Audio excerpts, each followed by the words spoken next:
Hi everyone, this is Peggy Simingson and I am a professor at the University of Texas at Arlington. I want to share some tips for your onboarding for adult ESL. I have done some tutoring for adult ESL. My PhD is in literacy and I want to share some tips for you. So my first idea is just thank you for all that you're doing for teaching adults, and I want to focus on the four modalities: reading, writing, listening, and speaking. And so, even though they're separate, you really want to integrate reading, writing, listening, and speaking. You don't always have to do all of them all at once, but there are times when you want to stack or include um, them together. For example, when you're reading something, you want to preview the text and talk about it a little bit. So you're going to be speaking and listening while you're doing reading. So think about the four modalities as integrated somewhat when you're teaching. You really want to focus on language development overall, but you want to keep those four modalities in mind. My first main tip is to really leverage your curriculum. So you'll have kind of a book and some resources, and so preview those as much as you can so that you're familiar with the curriculum, so that when you are in front of students, whether that's online or in person, you've really got that curriculum down and you know what your objectives are, and you know what you're going to be focusing on, and you know what things might be tricky for students that you may need to adjust or reteach, etc. So I'm going to give you a few more tips, but those are some basics that I think can really help you feel prepared and confident as you work with ESL learners.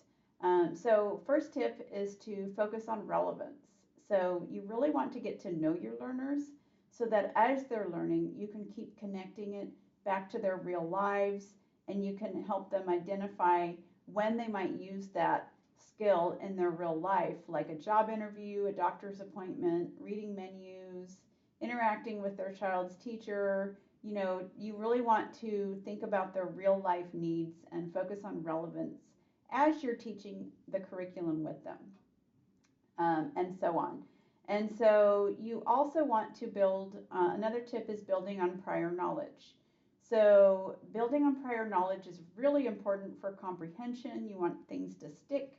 And so knowing where they're at in terms of their proficiency level, you might want to learn about their cultural background, etc., and connect new topics to familiar topics. So if you've studied present tense, then you can build on other tenses by saying, remember when we studied present tense, or remember what you already know about this topic or concept.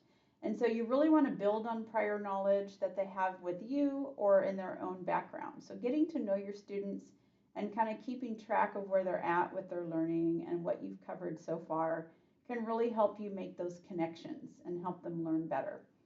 And then another key tip is to create a supportive environment. So you really want your learners to feel like they can make mistakes. And so being positive, reminding them why they're there to learn, and emphasizing that mistakes are part of the learning process. You also want to celebrate successes and build confidence with them. And then another tip for adult ESL learning is to do active learning. So you can do things like quick little role plays, skits. You can act out vocabulary if that's appropriate. Having group discussions. So let's say you're reading something. You can talk about what you're going to read in a little mini discussion, or after you've read something, you can say, what did you think about those ideas? And then have a conversation. So you can, even if you're not doing conversation practice per se, you can build that into your instruction so they're still speaking and listening, even if your main focus is grammar or reading, etc. So encourage students to participate. You don't want them to just sit, but encouraging that participation and interaction can foster their language development.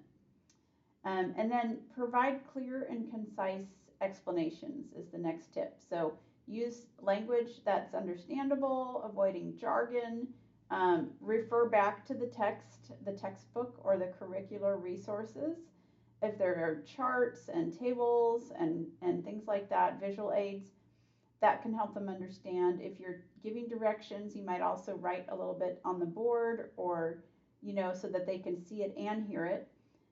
Break down things into steps for them and use terms like first and next, and transitional words can really help with giving them manageable chunks that are sequenced, etc. So, clear and concise explanations. Reteach when needed for those explanations, and then ask, does that make sense? And checking for understanding can also make sure that you were understood. And then eye contact and looking at their body language can be a good check. And then also you want to individualize instruction. So depending on how many students are in your class, customizing it so that it's not too much or too slow, helping create opportunities, for students to give you feedback, and recognizing that each student may be learning differently. You can partner them up too to get some more practice, etc. But just adjusting as needed to individualize your instruction. Next tip is just encouraging communication. So again, going back to those 4 modalities, reading, writing, listening, and speaking, you want to create opportunities for them to practice speaking and listening quite a bit. And so, yeah, just encourage them to talk and communicate. And that goes back to creating the space for them to make mistakes if needed. Lots of modeling is important for that communication. And then also set realistic goals. So at the beginning of the session, you might say, what do you want to learn today? Our topic is blah, blah.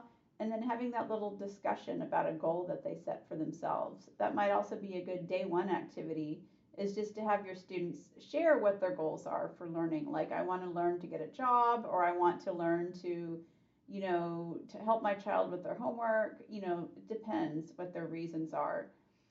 Sometimes it's jobs focused, sometimes it's just interacting in the community. It just depends also on their proficiency levels, what their goals are. And then finally, be patient. So be patient with yourself as you learn, and work with learners, and then also be patient with your learners, that because learning a new language takes time, and so on. And then encourage your students to come to class and practice on their own. Those are always good things. And to make use of resources through this nonprofit, or resources in the community like the public library. Finally, use technology, like leverage your phone, and if your students bring their smartphones, have them look things up. Go to dictionary.com or thesaurus.com, or websites that can really help them, or Googling for information. If there's a grammar point that you're not sure of, look it up on your phone. So I would say leverage your mobile devices, and encourage your students to do that to practice. So that's it, and good luck to everyone.